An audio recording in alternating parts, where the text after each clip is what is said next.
Words count. Now, if you're really good at talking as Woody Guthrie is, you can talk all evening, no one care. But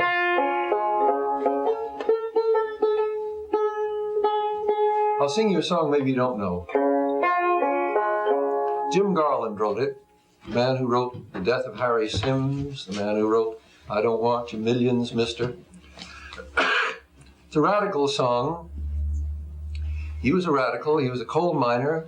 His father had been an organizer for the Knights of Labor in the 1880s. And in the 1930s, early 30s, down from the north come some radicals who says, the reason you coal miners are poor is because the people that own the coal mines are rich. Well, Jim says, I know that. Well, we got a whole theory about it. We call it communism. And Jim started studying this, and he made up a song. How well I do remember how class struggle brought me through. I went out on strike in 32, and they brought the thugs against me, and the state militia too, and they kicked me in the gutter. How about you? How about you? How about you? Can't you see this system's rotten through and through? It gives millions to the bosses, the capitalistic few, but enslaves the toiling masses like me and you. Now, the song was never widely sung. Jim never got another good verse as that first verse. And I tried and never succeeded. But that's a good verse and a good chorus anyway. How about you? How about you? Can't you see the system's rotten through and through?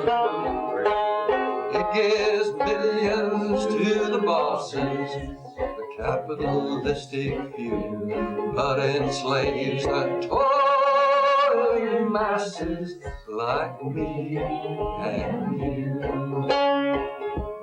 It's an old church hymn, you know. Jim didn't write the melodies like Woody Guthrie. He got a good melody and put new words to it. I sometimes think a melody is like a well-constructed building. Many people can live in it through the generations. It can be used as a dwelling, a house, a workshop. So the same tune has been used for a ballad, or a church song, or a work song, or here a union song, or a revolutionary song. How well I do remember how class struggle brought me through. I went out on strike in 32, and they brought the thugs against me, and the state militia too, and they kicked me in the gutter. How about you? Sing it now. How about you? How about you? Can't you see the system rotten through and through? It gives millions to the bosses, the capitalistic few, but enslaves the toiling masses like me and you. Well, I don't know if I shocked you singing an old revolutionary song like that, but you know, it's all our heritage. We can use what we want of it. And I mistrust words more now than I ever did in my life. I mistrust them whether they're used by Christians or communists or Muslims or anybody else. I think there's a lingocentric predicament that every word user is in. You've heard of the ethnocentric predicament. We can't really understand another culture because we're looking through the screen of our own culture. Similarly, every one of us who uses words is probably only being partly understood by someone else. Now maybe this is true of music too. Maybe our music means different things. But one reason I'm a musician is that I'm more conscious than ever of the inadequacies of words. Words help, and a few words introducing a song can help tell people. I tell people about who wrote Amazing Grace. He was a sea captain. He was carrying slaves from Africa, and his conscience got to him. And he became a preacher and wrote the song Amazing Grace. I tell the story about the man who wrote C'est la lutte finale. He was a textile worker, running for his life because he'd been elected mayor of Paris during the Paris Commune, mayor of his district of Paris. And this Paris Commune was falling, and the leaders were being executed the minute they were captured, and he was in hiding. He writes 6 long verses calling on all the oppressed people of the world to overthrow their masters. He assumed they knew French. Well, words, I think, are useful, but let's recognize their limitations. And I'd like to end this little session by repeating, use harmony, use melody,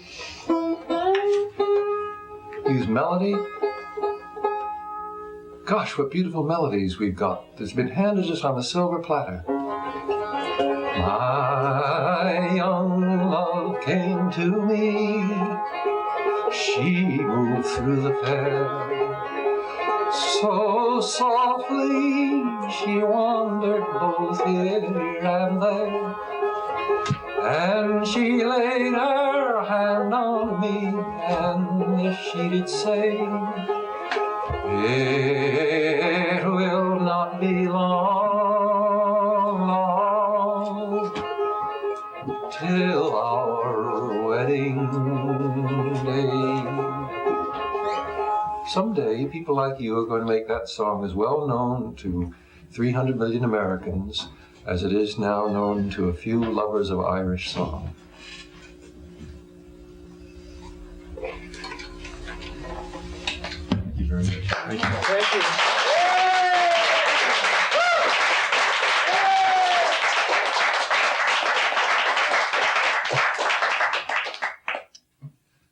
I wish I could stick around longer, but I got a concert this evening. I'm going to hit the sack. And I also wish I lived in San Francisco more, so I could see more of what the San Francisco Folk Music Club is doing.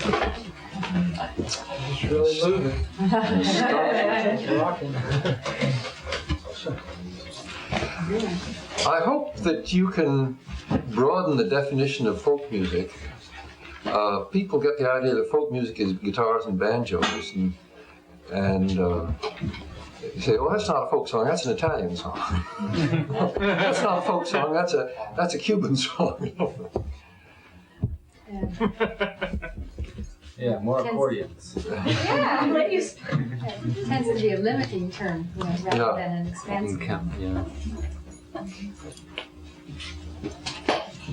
If anybody ever does get a chance to go to Samoa, learn that welcome song. Because we muffed it. We lost it. It didn't come out. But I'll never forget the whole crowd went like this. And then she went, everybody clapped their hands and they started singing in 3-4 part harmony. It was magnificent. And she did this hula up and down the aisle. Is there anything we can do for you in return, any of us at all? Just keep on singing. Oh, well, you know what you all